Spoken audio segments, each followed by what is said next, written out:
মরিচ তো সবজিতে অনেক খেয়েছি, আজকে মরিচ ফ্রাই খাবো আর এটা অনেক টেস্টি। আর মরিচ বলে তো লাগেই না। আসসালামু আলাইকুম এভরিওয়ান, এটা হলো রাজস্থানি স্টাইলের মরিচ ফ্রাই। তো এখানে তেল গরম হয়ে গেছে, এখানে ঢেলে দিয়েছি পাঁচ ফোড়ন, মেথি দানা, জিরা আর সর্ষের দানা দিয়ে তারপর মরিচগুলো আমি ঢেলে দিয়েছি, একটু লাড়াচাড়া করে নেব। আর তারপরে এখানে দিয়ে দেবো জিরা পাউডার, মরিচ পাউডার আর একটু হলদি, আর দিয়ে দিয়েছি লবণ। লবণ দিয়ে একটু ভালোটিকে মিক্স করে নেব আর 5 মিনিটের জন্য এমনি রেখে দেব।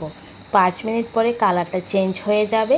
এখানে আমি ঢেলে দেব গুড়, আর গুড় দেওয়ার পরেই তো আসল মজা, কেন চেঞ্জ হয়ে যাবে এটা টেস্ট।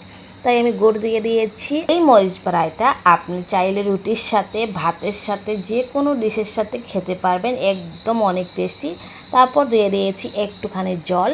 জল দিয়ে 5 মিনিটের জন্য রেখে দিয়েছি। কালারটা দেখো পুরো চেঞ্জই হয়ে গেছে। শুধু কালার চেঞ্জ নয়, এটা খেতেও অনেক টেস্টি, দেখতেও অনেক লোভনীয় লাগছে।